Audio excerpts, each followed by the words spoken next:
Italy, home to the finest art, breathtaking scenery and the most mouth-watering, world-conquering food. Oh! It's also the birthplace of successful restaurateur Vito Cataffo. He may have landed on British soil at the tender age of 1, but that hasn't stopped him making his fortune selling Italian food to the English. Hot dishes first! Hot dishes first! At 58 years old, he's made his mark in the UK. He has numerous successful restaurants to his name, but he's decided to risk everything. Vito's returning to Italy with his fiancee Margherita and is opening a new eatery with one big twist. I'm going to open a British restaurant in Italy! A plan that is either very brave or slightly insane, but Vito has no doubts. When they start seeing what I'm going to bring here, these guys are going to wake up. It's a subject Vito feels incredibly passionate about. British food is fantastic. It's the best there is on the plate today, in my opinion, as a professional restaurateur. He knows to win our continental cousins over, he'll have to hit them with the best Britain has to offer. When you say British, we think like always like fast food or something like that. To make sure he has the finest ingredients, he'll be travelling the length and breadth of the UK, tracking down some of its best food producers. He'll be visiting Scotland to hook the tastiest salmon and to sniff out an iconic whisky. Oh, that's absolutely adorable and gorgeous. He'll check out choice chutneys in Wiltshire, and this week he'll be beefing up his search at a rare breeds farm in Lincolnshire as he hunts for the perfect steak. That's what Italians look for, quality. Ciao, bella! And he's heading south to the bosom of his Italian family in an attempt to sell them his ideas for a UK food invasion. But up against the Italian palate, his bold moves could prove to be the kiss of death for his brave British menu. If it works, it's going to work big time. If it doesn't, it'll go down the tubes.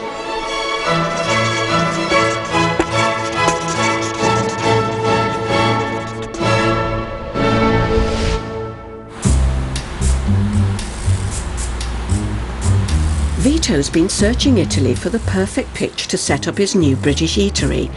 So far, it's been a tale of 2 restaurants. He's put in 2 offers on 2 very different places. One in the commercial city of Modena, the second in the romantic city of Florence. The hustle and bustle of the Modena bar's city centre location set Vito's business brain on fire. Exciting, positive, good location. But he fell head over heels with a rundown wreck perched high on the hills overlooking Florence, near the stunning Piazza di Michelangelo. One day, I'm going to open this door to the first customers, and they're going to come through here, and they're going to enjoy British hospitality with an Italian flair at its best. After 4 painful months, negotiations in Modena hit the skids when Vito meets opposition to turning the existing bar into a restaurant. In principle, do we have a deal? Because if we don't, I don't want to waste any more time or money. Vito is forced to abandon his dreams in Modena. To make matters worse, even though he hedged his bets, a month later, the purchase of the Florence restaurant starts to look shaky, when Vito comes up against the infamous Italian red tape. Florence was a pain in the arse. I got absolutely fed up with it. I was going around in circles. I spent a fortune on legal fees, fortune on architects, resubmitting certain plans. But if you're an Italian and you want to sort of set up in Italy, unless your father and your father and your father and your father, 5, 6 generations behind, had held that property, literally, because that is the state of Italy. All the families have gone back 5, 6, 7, 8, 9, 10 generations. You don't stand a chance. Rather than, you're the Italian that went away to England and you think you can come back here and just pull the strings. No way. It's been a whole 7 months since Vito set out on his journey to find the perfect restaurant. But after 28 weeks of painful negotiations, failed attempts, close calls and thousands of pounds spent, he is left with his dreams in tatters. I walked away from it. So Vito does what any good Italian would do after a disaster. He turns to his family. The family in Italy is a very close-knit situation. You rely on the family for everything. Outside of the family, There is nothing. He's returning to the bosom of his Italian family and his birthplace, Benevento. My family are very instrumental in me coming back to Benevento. Deep in the heart of southern Italy, it's a region known for growing vines, olives, and the production of pasta. I never, ever, ever in my mind thought that I'd find a place in Benevento, and as I drove up I thought, there it is. There's my business. And it was under my nose all the time. His family have pointed him in the direction of a picturesque farmstead called La Francesca, 5 miles outside Benevento. It's a unique blend of olive farm, 6-room hotel and restaurant, with a cluster of outbuildings ripe for renovation. It's currently run by a family friend, Rita Barracelli, and the family have proposed that Vito and Rita go into partnership together. And this is La Francesca. Beautiful part of Benevento, beautiful old house, and I just love the place, the actual area. The fresh air. Up here it's lovely and just warmer, and it's just got a different feel about it. And when these fields are just golden and the beautiful grapes and all the barley, and it's awesome. It's just it takes your breath away. Vito plans to leave the existing restaurant running as it is and to create a British restaurant in one of the outbuildings. It's not finished being built yet, is it? This reminds me of Florence. Yes. So this is it. This is going to be the main British... The British restaurant. part of Amazing. the whole concept. These are all originals, you see? All this is original. Yeah. So what I've got to do is, the rendering part of it, it's got to be made in such a way that it doesn't disturb or detract from the essence of the building. Obviously it needs loads and loads and loads of renovation, but yeah, it's amazing. It's high, really, really high ceiling. But that's imagine Henry VIII. No, that's good. You know, Henry VIII dining at court. It's going to be a medieval theme, but with the British concept behind it, where, you know, the Italians were very prim and proper, but I want that, you know, the wenchness, the style, and that English raunchiness that I call it, okay? Coupled with good service, coupled with nice atmosphere, and people will love that. Southern Italy is notoriously entrenched in tradition and resistant to new ideas when it comes to food. These hot-blooded people love their pizza, pasta and virgin olive oil, so who knows what they'll make of an English medieval restaurant. But Vito is undeterred. Don't you think that's absolutely beautiful? Fantastic. Absolutely beautiful. You're the first lady of La Francesca. The first lady of La Francesca? I thought there was a white stallion lady of La Francesca. Well, yes, I know. She's my partner, though, but she's not going to be my fiancée. There's a huge difference. So you've got the mount. The 2 ladies of La Francesca could be the least of Vito's problems. La Francesca is what's known in Italy as agroturismo, a business regulated by the government and bound by law to promote regional food and culture. It's been given grants to grow and serve regional produce. Rita runs a very successful agroturismo part-time business at the weekend. That's what she wants to do. I saw an opportunity and I pitched it to her. She liked it, but she wants me to control the growth. If I'm going to come in here and redevelop the stable block and produce the English menu, it's got to be done by me. Vito's plans to bring in the best of British produce could upset a few apple carts, but he's focused on winning over family, friends and the local decision makers. Ciao, Bella! Before he fully commits to his plans, he wants to test out his British menu on them, so he's planning the biggest blowout the town of Benevento has ever seen. I just can't wait to see those Italians tonight get their teeth around that beef. He wants to reconnect with his past while showing the Italians they can look to the future. And for Vito, the future means the best of British. Next, he'll track down the tastiest British beef and ship it back to Italy. You know what we say in Italian? Saporito. That means the best there is in taste. Great Britain takes over! And bowl the Italians over with the meal to end all meals. Oh! But with not just his business, but his family reputation on the line, will Vito and his menu be good enough?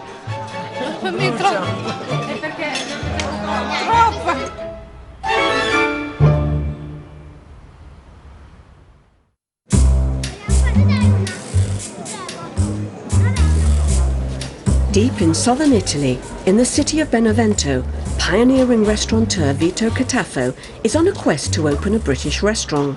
Buongiorno la mondo! He's gone back to his family's home in Benevento and found what he thinks is the perfect property for his bold new business.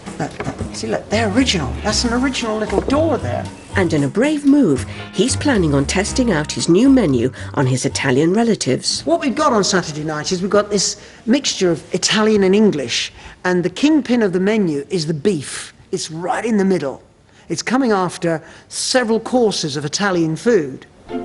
Vito's determined to impress his entire extended Italian family, so he's hired a restaurant where he intends to serve them all perfectly prepared British beef. He's travelled back to Blighty to the green grass of Lincolnshire to track down the ultimate British steak.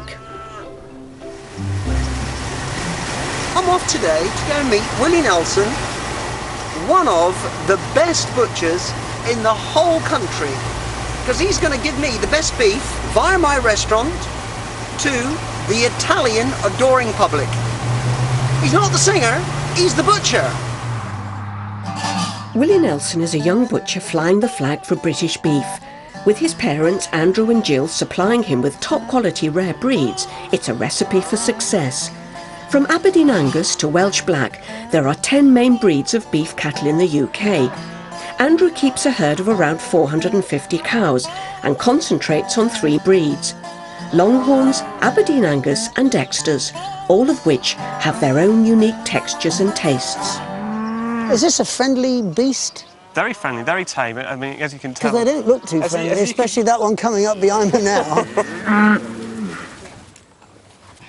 Are they happy in this environment? It's a very miserable, dank day. I mean, The cattle are looked after and cared for in a way whereby they don't get stressed. Right. And that's important in the finished product. Absolutely right. Yeah, Rita. absolutely. Absolutely. Yeah, because yeah. if you take an animal to slaughter that's stressed, it will taint the meat. The muscles The that muscle way, is it? Must be tightens tightened up, and really you will destroy the quality of the meat. And the taste. The taste comes from slow maturity. Like a good wine. Like a very good wine, yes. This beef herd will live a happy life for up to 30 months before William can start his work. Back in the coal store of his butcher shop, Willie wants to show Vito the secret of his beef's success. And here we are, Vito. Blimey, it's cold in here, Will! This is where the magic really happens, in our freezing. main fridge. Yeah, it is cold, isn't it? Now, this covering of fat helps us to age it and hang it. You need the fat, that's where the sweetness comes from. That's where the taste comes from. Fat. You know what we say in Italian? Saporito. That means the best there is in taste. As well as tenderising the beef, hanging also allows it to lose its moisture naturally over time, which means your steak doesn't shrink when you cook it. I can honestly say that is beautiful. The top part of this is the shin. Yep. Then you've got your top side, silver side and rump. Yep. Coming down to the bit that you really like, and this is the bit down here. The fillet. The fillet. This is what I call the lazy muscle. It's the lazy muscle. It's the most dormant muscle in the animal. But it tastes beautiful. Because it's dormant, because it's not used. Okay. But before Vito can taste anything, there's some expert butchering to be done. Oh, there we go. Oh, look at that. Now there we have the top of the fillet, the thick end of the fillet, the start of the sirloin, and the rump. That is beautiful, As you can isn't it? see, It's absolutely beautiful. a nice bit of I don't think it's a bit, intermuscular it fat is there. pure, beautiful Nice colour. meat. Yeah. Lovely Love colour the to colour. it. Let's go, buddy. There we go then. This is it. This is the middle of the back, so this is this sort of section running here. I like that. Do that again. That was nice. But from a 400-kilo beast, Vito only wants the best 4 kilos, the fillet. Beautiful. That is a very small bit of meat. If you remember those cows running around in the field, they were fairly large. There's 2 of those to each animal. Would they be getting this in the continent to that quality? Continental beef cannot be hung for any sort of period in comparison to what we hang our beef for. The simple reason is that it does not have this covering of fat on it. Yeah. You need the fat covering. I mean, this is hung for 4 weeks, so it will taste fantastic. It's just a completely different And that's meat. it, finished. I can't wait. Shall we? Let's go try them. Vito will be deciding from 3 British rare breeds, the Longhorn, the Dexter and the Aberdeen Angus.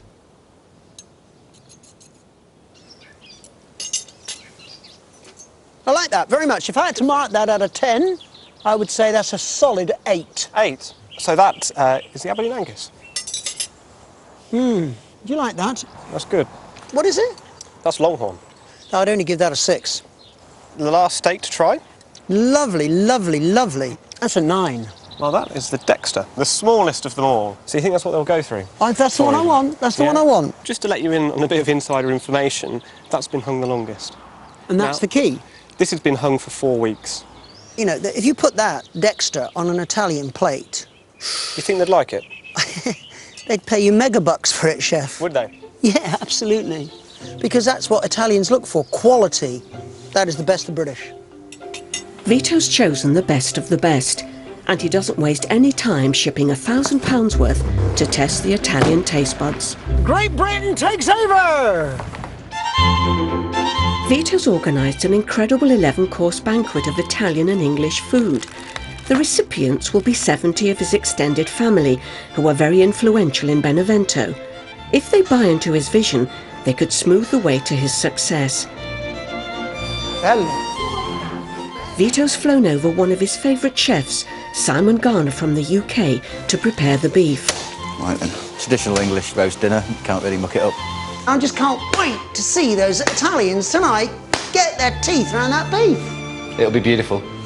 But British food isn't the only course on the menu. In charge of the Italian cuisine for the evening is the restaurant's head chef Francesco, and he's not used to sharing his kitchen. You've got to feel positive, buddy, because tonight when I introduce you to everybody in the middle of that floor, you're going to get the biggest round of applause or booed out of the room after they've eaten that meat. Round of applause. Hopefully. Round of applause, chef, that's it.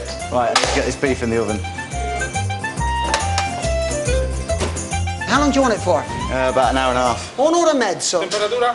What temperature? About 170. 170. Ok. It feels weird being away from my kitchen because it's just intimidating. I don't know where anything is. I can't really communicate with any of the staff. It's quite difficult. Simon, come here, there's a problem.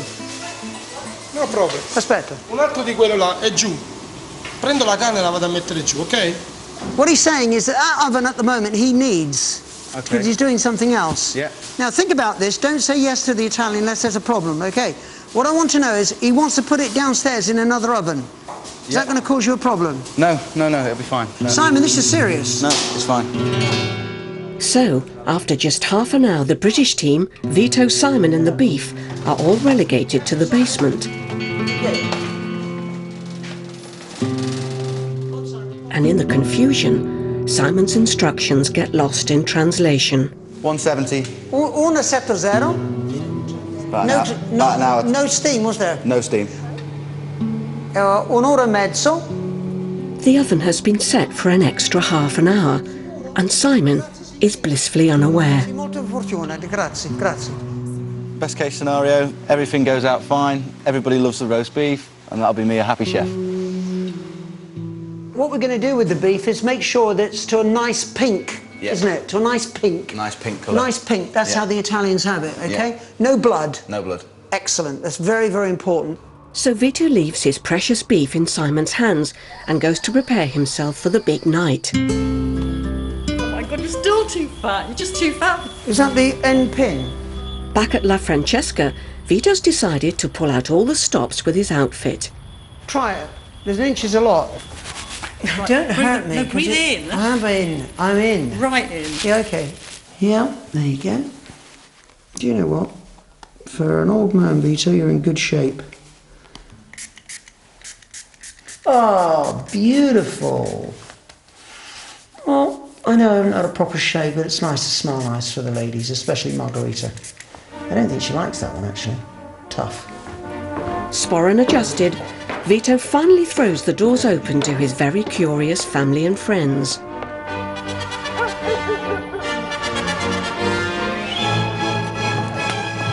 It's a vote of confidence from the Italians, that's what I'm looking for. I know we've got the recipe right. I know the food will be spot on, because that is then the key to open the door to the Italian market. Mannaggia miseria, vedi com'è bello questo signore? tu. Ciao bella! Mannaggia miseria, vedi così? Tenga belle veste, ma non posso fare un po' che giri che sotto non tenga niente. Non tiene via! The kisses and laughter may be flying upstairs, but down in the kitchen, it's close to ending in tears as Simon discovers the fate of his beloved beef. I'm just annoyed about that beef. Not pink. Probably been in the oven 20 minutes more than it should have been.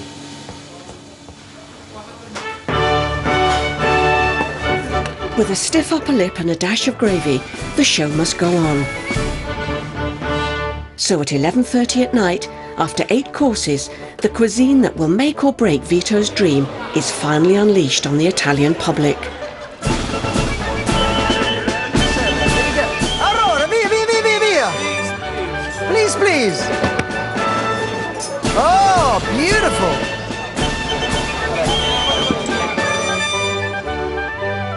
British beef and all of the associated lamb, pork that we have in Great Britain, you present them here to the Italians, they'll consume it to a clean plate.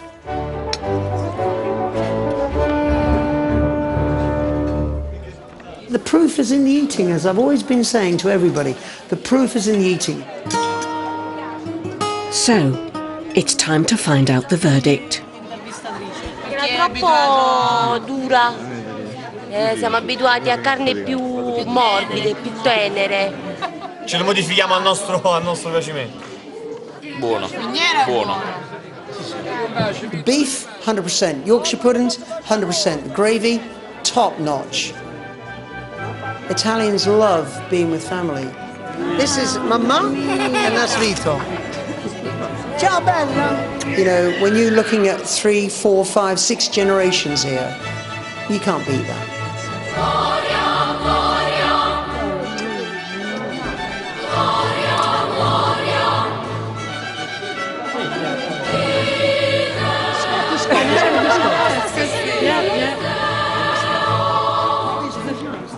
If I had to mark it out of 10, I would say we're looking at 8 out of 10 tonight. A really good score. I'm going forward with the deal. It really is superb.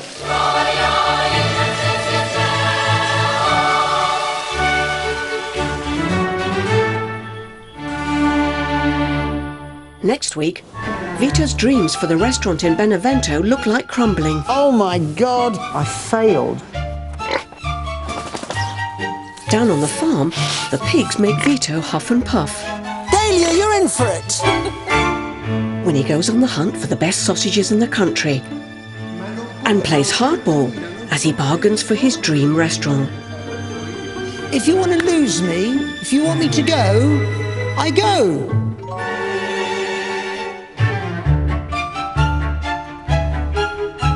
Do you agree with Vito that British cooking can match Italy's classic dishes? Tell us what you think at channel4.com/food. Now, can single mums be persuaded that work is better than benefits? A brand new series meets the benefit busters on 4 Next.